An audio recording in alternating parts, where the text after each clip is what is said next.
Ashama harka fuunee jirra jirtu hordoftoota kiyya jaalatamuuf kabajamoo nageenyif jaalalli waaqayyoo isiniif haa ta'u jecha akkam jirtu mee egaa anis nagaa kooti galanniif ulfinni waaqayyoof haa ta'u du'aan alatti jiraata barabaraa muudamuudhaan alattis mootii barabaraa kan ta'e qoricha keenya gooftaa keenya Iyesuus Kiristoosiif galanni haa ta'u aangoo isaaf humna isaatiin ta'e isaatiin barabarri bara guyyaan guyyaarraa jiini ja'arraa halkan irraa sa'aatiin irraa kan darbu ta'ii waaqayyootiin waan ta'eef egaa taattee kana hunda kan nu ga'e kan tiskee bara kanaan nu ga'e bara 2016 xumurarra jirra kallattiidhumaan gara 2017tti ce'uudhaaf har'a qaaquumeen bulii 2 jechuudha akka Itoophiyaatti. Egaa akkuma beekamu bara kana keessatti laphee keenya geeddarachuu qabna. Waaqayyo biyya keenya bara milkaa'inaa nuuf haa godhu. Biyya keenya Itoophiyaa kan nagaa nuuf haa godhu, kan tokkummaa kan jaalalaa nuuf haa godhu, kan waliigaltee nuuf haa godhu jechuudha. Egaa kana sababeeffachuudhaan obboloota keenya Saudi Arabiyaa keessatti rakkoo adda addaa walirraan gahaa jiraniif ergaa gabaabduu tokkoon qaba jechuudha. Ergaan koo illee maalidha yoo jenne obboleessa kee yookiin obboleettii koo akka gaafititti shamarran mana madaamii keessa jirtite akka biraanki gootanii viidiyoo san akka qoosatitti hojjetina. Maaliif akka qoosatti hojjetina jedhee an dhaamsi ansiniif qabu isarratti maal seetanii ani saba kamuyyuu hin jibbu arsiis ta'e walloos ta'e nu isaan obbolaa jechuudha. Wanti kun immoo waan lubbuuti qoosaa miti. Shamarran mana madaamii keessa jirru tokkoon keenya akka qoosatitti fudhannee gaafa ittiin mana madaamii keessatti harka waliin warreebne taphannu isiniif qaldii ta'uu danda'a. Namni barbarreen itti naqamu, namni sakkeen itti naqamu, namni muukin itti naqamu jechuudha. Kun dhimma lubbuuti malee dhimma qoosaa miti. An kana dhibdan tokko akka gaafitti illee akka biyyummaatitti illee jechuudha. Barri kun bara milkaa'ina nuuf haa ta'u jedha. Waaqa keessan kadhadhaa malee cubbuu walirratti hin dabina. Miskiina haadhaaf abbaasaa gargaaru biyyaa bahe rakkataa waan nyaatu hin qabne kan hojii isaa rakkateetiin baadiyyaa keessatti kubzii goggodduudhaan halkanii guyyaa oolee bulee ittiin jiraatu isin warri magaalaa keessa jiraattan warri jireenya gaarii jiraattan warri shiftaan jechuudha zarraaf naqi jettanii asii walitti nama naxxanii ijoollee miskiina waan beene walitti lolchiisaa jirtan kun illee dhaaba. Maaliif kun waaqayyoollee walitti nu buusa. Mee biyyuma keenya fu nagaa kadhadhaa. Biyyi keenya nageenya jiru biyya keessatti kan wal nyaatu nuyi. Biyya ormaatitti kan wal nyaatu nuyi. Gootonni Oromoo kan wareegaman ilma Oromootiin. Biyya keessattis jechuudha. Biyya ormaatittis kun yoo maaliif ta'e xayyib Oromoon eenyuudhaaf kan qabsooftan tokko. Dhaamsi koo wanta akkanaa walumaa galatti dhaaba jechuun barbaade. Maaliif nuti ilmaan abbaa tokkooti? Nuti nama afaan tokko dubbatuudhaan nama saba tokkooti. Seenan abboonni keenya kaleessa biyya keenya bilisoomsina jedhanii lubbuu ofiitti wareeganii daangaa biyya keenya mee gootummaa hoo qabaattanii miskiina karaa deemu hiitanii nama 10 namni tokkichi gara fuudhuu hin taanetti dararaa yookiin gocha suukaneessaa qaama isaatirraan geechisuu osoo hin taanetti biyya galaatii biyyaan lola. Wattaaddaroota biyyaatiin lola. What is generation? Maali kuni? Maaliif nurratti ta'awanni akkasii? An kana keessa hin qabu. Fakkeenyaaf maal jechuun barbaade for example jecha cuunfatiin jechuudha yookiin jala sarree akka gorsaatittis akka ijoottis waan dubbachuu barbaadu kun nurraa dhaabbachuu qabaadha. Amma yoo asii tokko akka kaarraa akka araaraa dubbatame an dhugaa gammadeen ture gaafa araaraa jedhan ijoollee walii dhufanii asiin immoo gastii bana asitti warri xiqqoo keessa maali bilisummaa maali jettanii afarsoo maal jetta sanan jara kanallee hin jaaladhu. Sababa jaraatiin wal lolanii jiran hinde. Isini namni dhuguma meeshii saba ka gandummaadhaaf hin lololtanoo ta'e dubbiin dhimma gandummaa taate afarsoon arsii bakka bu'een dhufne. Arsiin deemi nu ajjeesii deemiti uummata walloo reebi yookiin nu arrabsidhee bakka hin buufanne. Abdii bilisummaatis yoo ta'e abdii bilisummaa uummanni walloo bakka hin buufanne. Ishi maal sababa ta'eedhaaf wanta kana raawwanna nuti? Mee natti himaa isin. Nuti bar miskiinummaa keenya biyya keenyatti hin jijjiirramnaa. Maatii keenya rakkoo keessa baasnaa. Of jijjiirra jennee biyya baane malee miskiina karaa deemu hiineeti taphachuu miti. Har'is akkas goota ishee bor waaqayyo waan si deebisuun beektaa biyya lafaa tana ergisaadha barkan irra jiraannu nuti. har'a biyyi biraa burgannee deemnu qabeenya bor biraa gannee deemnu gandummaa bor biraa gannee deemnu waaqayyo kan nu beeku nama ta'uu dhumaan nu beeka dhimma gandummaa dhiisaa dhimma siyaasa dhiisaa dhimma kana isin miskiinan biyyaa baatan jiraachuu dalagachuu birri barbaaddatanii mana jireenya maatii keessanii jireenya mataa keessanii ijaarrachuu baatan malee jireenya Oromoodha bakka buutanii biyya hin baane jechuudha. An kanarratti saba kamuun jibbu Oromoo ta'e Amaaraa ta'e Tigree ta'e abbaa fedhe hoo ta'e kan dhufee na bira jiraate kan dhufee waliin jiraanne kan dhufee waa mara wajjin hojjechuu dandeenyu waliin jiraanna maaliif nama san arrabsa indee maal irratti nama kanatti bu'ee arrabsa maal koottinni inni riskii barbaadu biyya kana dhufe anis riskii barbaadu biyya kana dhufe tokko kun dhimma Arsiif Walloo bakka bu'eenyu sin buufate shi Arsii Walloodhaan loluun akkamitti Oromoodhaan lola akkamitti obboleewwan lamaan kun qubni kun lameen obbolaa'a kun lameen walitti bu'an mee maal wal godhu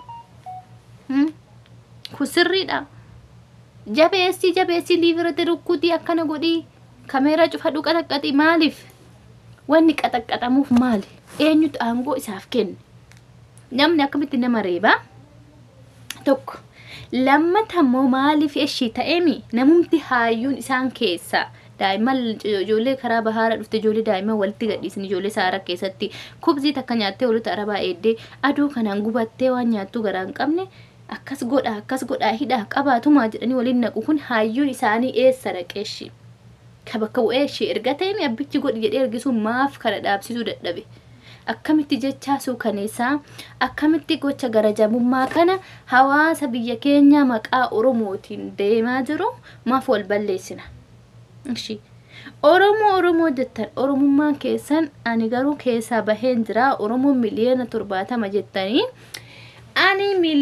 ani keessaa baheen jira keessan jiru Oromummaa jibbe baqa Oromoo maqaa Oromoo jettanii ani Oromoo miti ani Itoophiyaadha asirratti maal jechuuf han barbaade miliyoona 70 keessaa nama tokko gaafa hir'amu miliyoona 69 fi miliyoona 99 ta'a kanuma xumurre jechuudha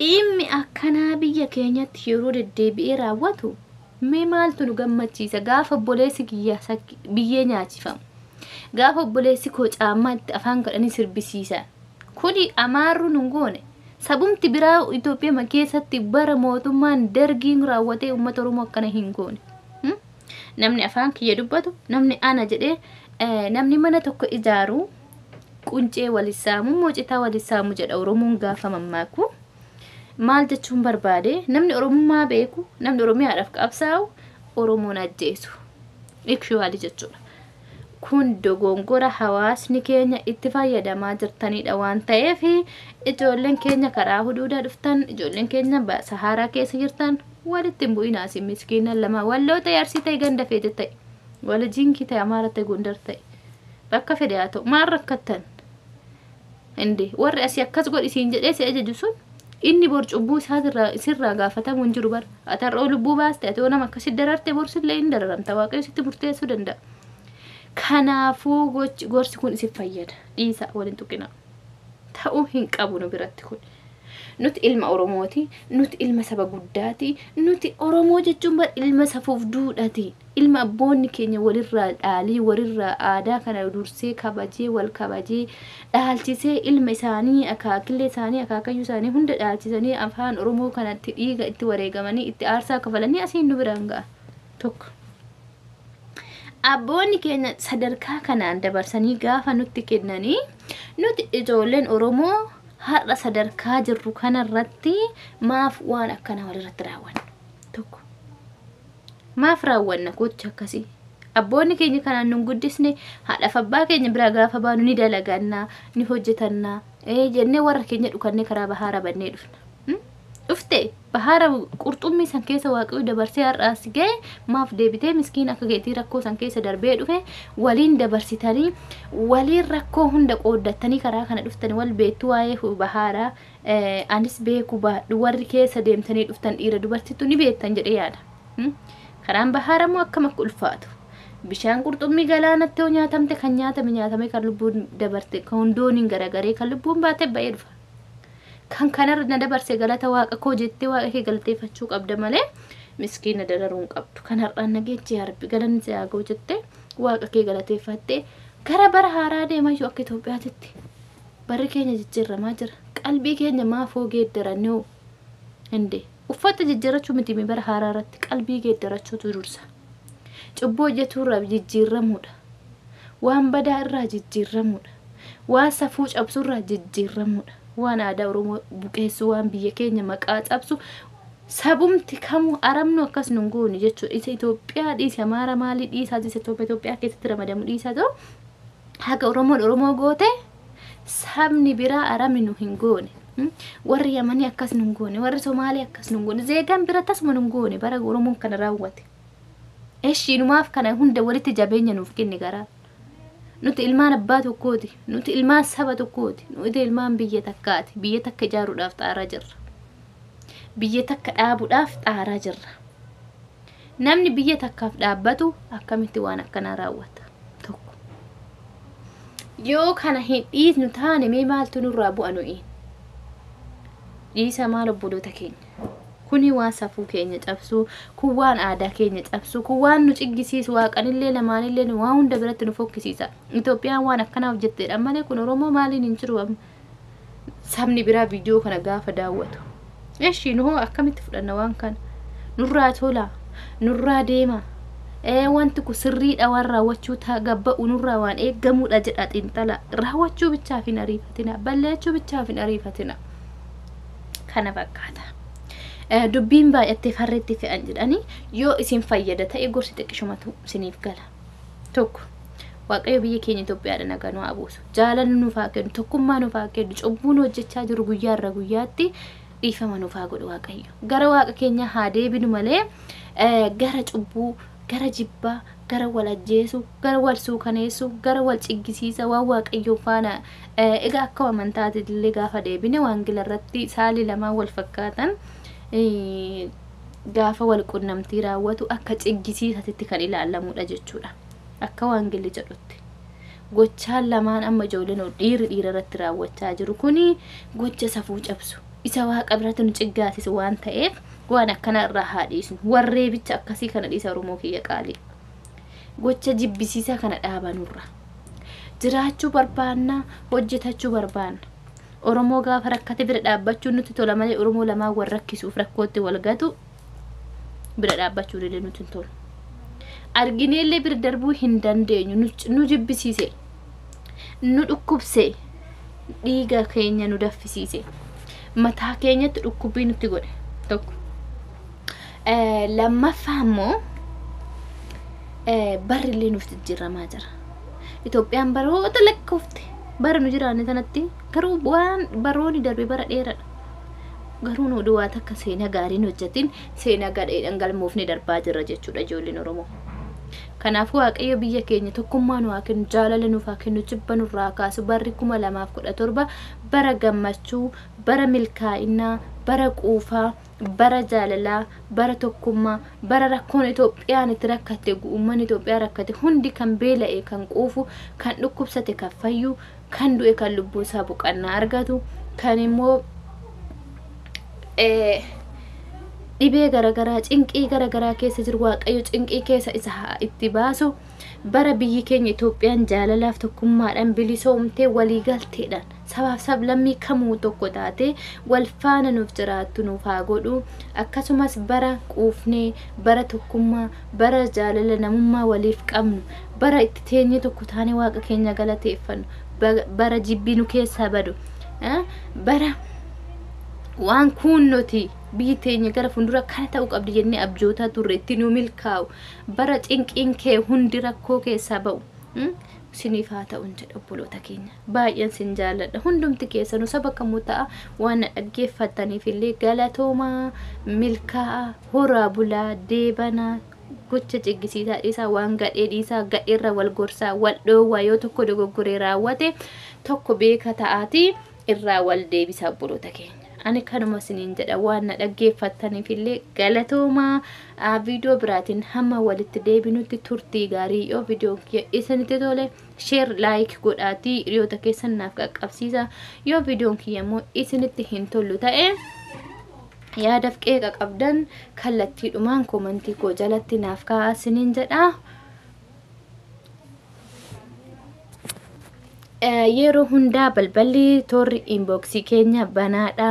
Qeeqa komii qabda yoo jiraate yoo viidiyoo koo wantoota ani haasa'aa turee fi wanta haga ammaa dubbachaa ture keessatti wanta si muufachiisu yoo jedhee maqaa waaqayyootiin dhiifama siniin jedheen jira.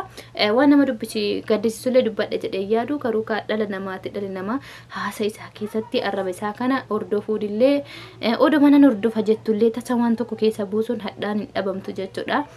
Xannasi tokkichi foon baay'ee ajeessa akkuma jedhame jechi takkittiin jecha gaarii baay'ee balleessuu waan dandeechuuf yoon balleessa isin dubbadhee jiraadhe dhiifama naaf godhaa. Waan dhaggeeffattaniif galatoomaa. Viidiyoo biraatiin hanga walitti deebinutti turtii gaarii.